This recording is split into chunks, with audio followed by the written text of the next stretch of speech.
On va continuer en parlant de livres et on va parler d'un sujet, le sujet préféré des éditorialistes de CNews, de BFM, de l'ECI, le sujet préféré aussi des fachos, le sujet aussi préféré de la droite, le sujet préféré de la gauche blanche, enfin le sujet préféré des blancs, les musulmans. Et on va parler d'un sujet plus spécial, celui du salafisme.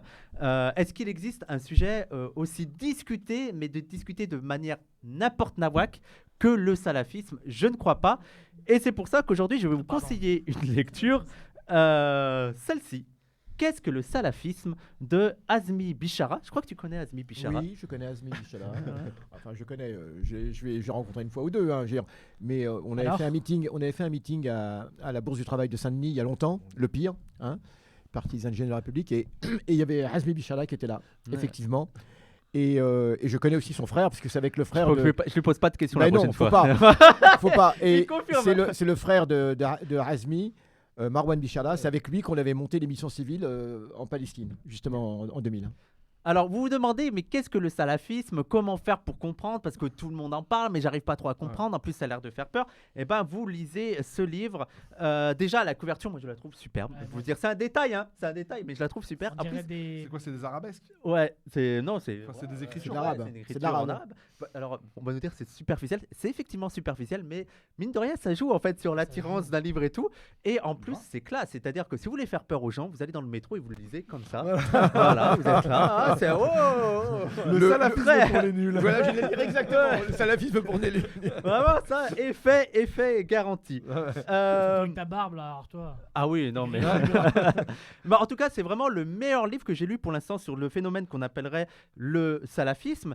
Et pourquoi? Déjà parce que Azmi Bishara, il présente deux avantages. Le premier, c'est d'être un Palestinien avec une grande culture islamique. Il connaît beaucoup de textes islamiques et tout, donc il a quand même une base de données pour analyser le mouvement. Il n'est pas musulman en Mais plus. aussi, Hein. il n'est pas musulman. Il est chrétien. Il est chrétien, mais vraiment, il a un savoir de ouf. Oui, bien sûr. Et aussi, ce qui est bien, c'est qu'il a une formation marxiste.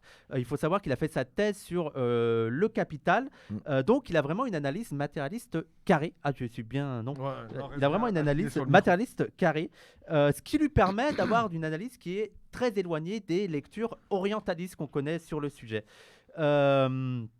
Et on prend par exemple des cas, les trois chevaliers de l'Apocalypse, dont normalement ils sont 4, mais là j'en dis 3, Keppel, Micheron et Rouget, qui sont vraiment les 3 personnes qu'il faut absolument pas lire sur le sujet, qui sont dans une lecture totalement culturaliste, qui essayent d'expliquer les faits sociaux simplement par la lecture du Coran, c'est-à-dire que voilà Leur interprétation du Coran. Ouais, oui, et leur interprétation du Coran, c'est-à-dire que la conduite des musulmans et même des sociétés L'ont-ils lu en plus arabes sont, je veux dire, tu lis le Coran et tu comprends en fait dans leur tête. C'est écrit dans le Coran, ils veulent tous. On dirait Jean Dujardin dans un feuille, comment le Caire ni d'espion. Hein. Ouais.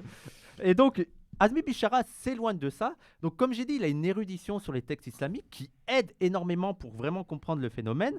Notons d'ailleurs qu'il est, lui, très critique sur les islamologues. Il les accuse, en fait, de ne pas vraiment comprendre les textes islamiques ou alors de ne pas avoir une culture très riche de tous les textes islamiques qui existent. Mais il montre aussi que son érudition islamique ne suffit pas à comprendre vraiment ce que c'est le salafisme et que pour comprendre ce que c'est le salafisme, il faut avoir une étude des contextes socio-économiques et politiques dans lesquels ils s'inscrivent. Donc, dans une première partie, il s'attarde d'abord à définir ce que c'est le salafisme.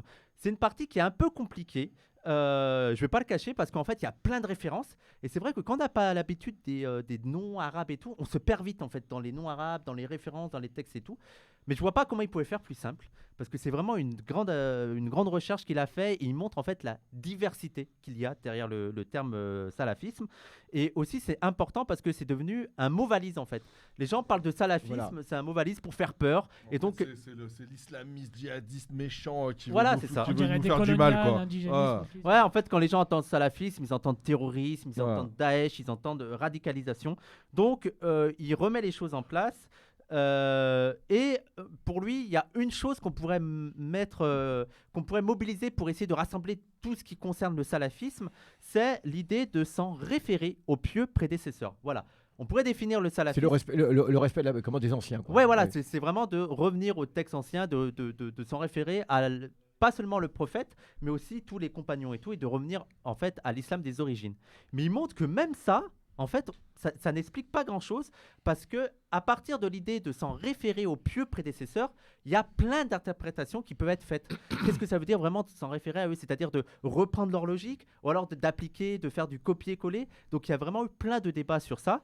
Et il montre qu'il y a eu plein d'interprétations. Ça allait du salafisme réformiste qui veut s'adapter aux démocraties, qui utilise les élections pour accéder au pouvoir, au salafisme djihadiste violent.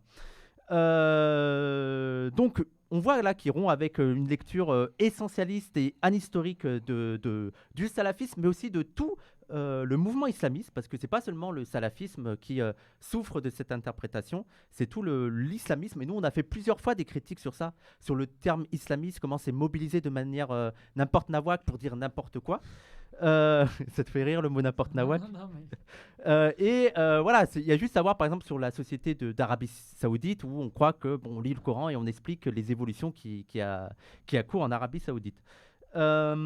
Donc c'est un réflexe raciste, voilà, de s'en référer au Coran, qui en plus ne permet pas d'avoir une bonne analyse de ce que c'est l'islamisme et le salafisme, et de ne pas comprendre aussi toutes les dissensions qui peuvent exister en interne, parce qu'on parle de salafisme, d'islamisme, comme si c'était un mouvement homogène, mais ce n'est pas le cas. Et en fait, les gens ne comprennent pas les dissensions qu'il peut y avoir, et même les conflits, notamment... entre le Qatar et l'Arabie Saoudite. Le Qatar et l'Arabie Saoudite. Qui est réfugié au Qatar d'ailleurs, qui a fui, il était député donc, en Palestine de 48, et il a dû fuir parce qu'on lui a mis une histoire de terrorisme sur le dos, donc il est réfugié donc, au Qatar. Ouais, c'est ça. Et donc, déjà, même les frères musulmans, beaucoup parlent des frères musulmans, mais même entre les frères musulmans de différents pays, il y a des conflits et tout. Mais prenons les exemples les plus extrêmes. Daesh et Al-Qaïda. Daesh et Al-Qaïda ne sont pas en bons termes. Voilà, avec les talibans et tout. Donc on ne comprend rien à ça si on se limite à dire salafisme, islamisme et tout. Alors ça, il y aura peut-être un entretien que je vais faire avec Éric Marlière qui a écrit un livre sur le sujet et qui montre comment c'est très difficile en fait d'avoir une bonne définition de ce que c'est. Lui proposerait le terme takfirisme, mais on en parlera avec lui pour essayer de... Ça, c'est vraiment un gros débat des sciences. Une question maintenant ou... Ouais, vas-y. Non, justement, parce que j'entendais beaucoup, par exemple, la différence entre les salafistes et les djihadistes, dans le sens où les salafistes rejetteraient toute forme de participation politique. Là aussi, c'est dans le privé. C'est un débat, c'est pas tous. Il y a les salafistes quiétistes qui, eux, se retirent totalement de la vie politique et tout. Okay. Mais il y a aussi des salafistes qui veulent s'engager politiquement, mais de manière démocratique. Et enfin, il y a des salafistes qui vont dans l'idée, dans le djihad, dans la violence. Et aussi, ce qui est très intéressant dans ce livre, c'est que Bichara montre que... Il y a 3 degrés d'intensité, quoi. Ouais, voilà. Et il montre que ce qu'on appelle le salafisme actuellement, est plus un produit de la modernité qu'un produit de l'islam lui-même. Et il montre comment, en fait, les courants se sont adaptés au contexte actuel et notamment à la logique des États-nations occidentaux. Et pour lui, on ne peut pas comprendre l'évolution du salafisme sans voir le rôle qu'a joué l'Occident. L'Occident là-dedans, pour 2 raisons. La première, c'est que l'Occident a participé à la diffusion du salafisme, et notamment les États-Unis d'Amérique. Ça, c'est un truc qu'on oublie très souvent, c'est que le premier propagateur du salafisme que vous n'aimez pas, ce sont les États-Unis. Pourquoi ? Pour lutter contre le communisme et pour lutter contre le panarabisme. Donc, c'est vraiment cette logique-là. Zbigniew Brzezinski, dans les années 80, qui avait déterminé la théorie de l'arc de la foi. Utiliser la religion contre le communisme. Lieu d'application, l'Afghanistan.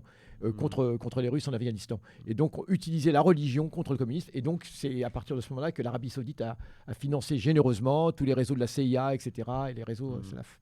Il montre d'ailleurs que, en fait, ce qu'on appelle le salafisme, et en fait, parfois qu'on mélange avec le wahhabisme, il va consacrer beaucoup de pages sur le wahhabisme, parce que c'est vraiment, en fait, le wahhabisme qui a été propagé.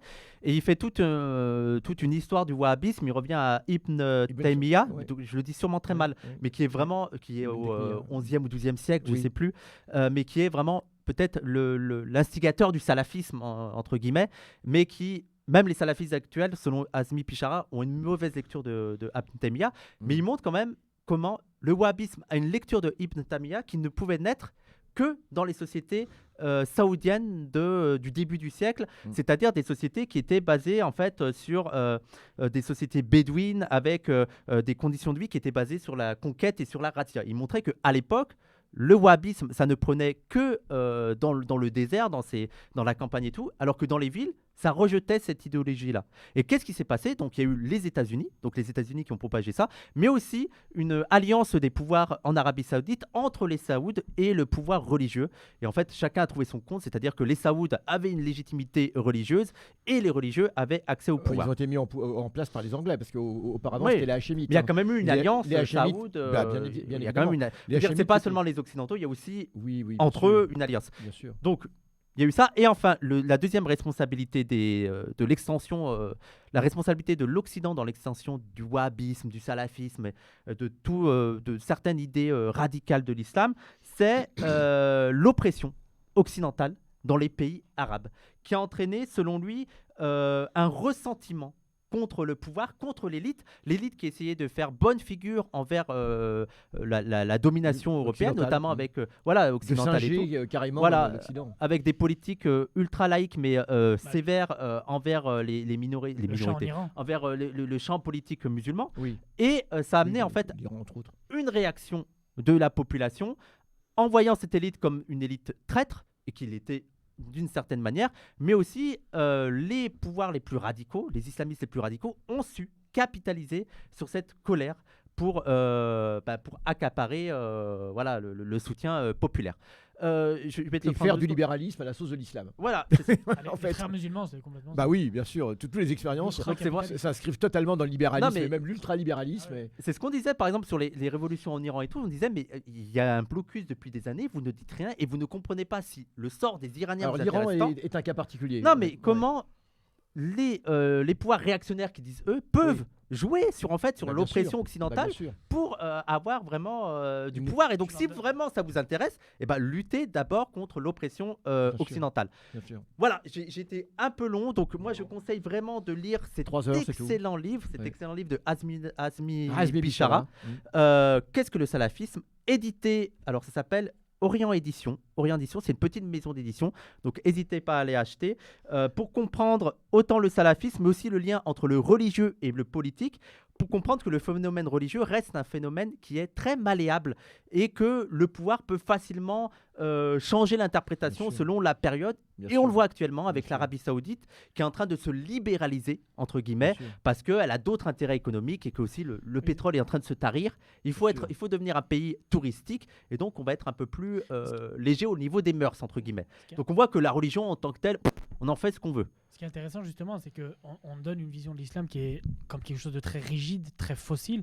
Et tu montres très bien que justement, en fait, au gré des gouvernements, au gré des régimes, il peut être utilisé de manière complètement antinomique ou différente. Quoi. Non, parce que l'islam c'est rigide, c'est un bloc et voilà, ça n'évolue pas. Il y a pas de. Quand les Occidentaux ont choisi, quand les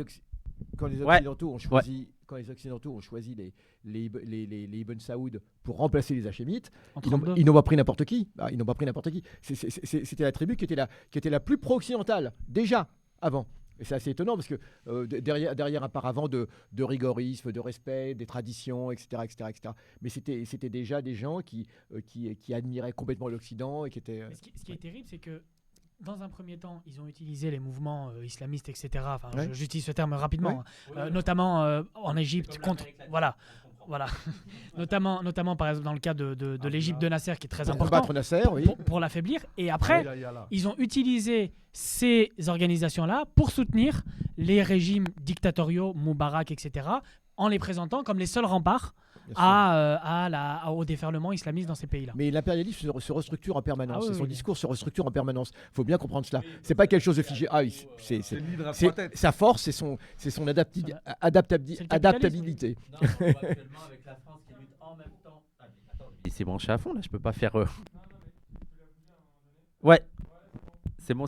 Non, mais on le voit, la France en même temps qui se la jouait anti-islam, qui est anti-islam, qui est anti-radicalisation, et en même temps,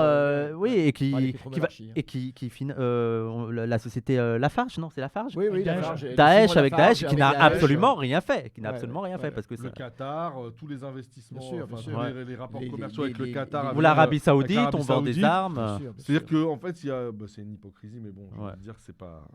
Voilà. Rien de nouveau sous le soleil. Abya Yala. Voilà. Écoutez,